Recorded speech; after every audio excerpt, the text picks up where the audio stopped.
أحيانا أحباب في الإسلام، أوصيكم ونفسي أولا بتقوى الله تعالى وطاعته أيها الناس.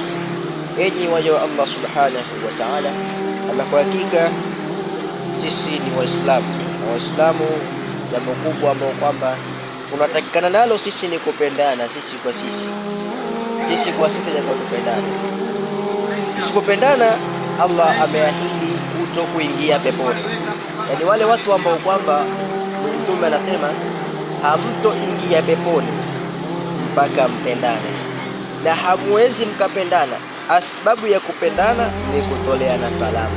Afshu salama, kutoleana salamu. Kama watu hamtoleani salamu, hamsalimiani, vipi mtapendana? Ili mpendane lazima mtoleane salamu.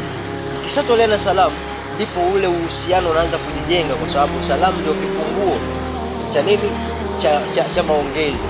Ikiwa wewe unapita sehemu usalimii watu, ufanye chochote, yani watu ukiwaona unawapita, hata watu nao watakufanya hivyo hivyo. Kwa sababu gani? Wewe haukuonyesha utu na ubinadamu. Ndio maana Allah subhanahu wa ta'ala akasema haingii mtu peponi isipokuwa mpaka wale ambao wamependana kwa ajili ya Allah subhanahu wa ta'ala, waliopendana katika ulimwengu, wakashirikiana katika majambo na kuhusiana katika kusubiri na kuswali. Hawa ndio waja wa peponi.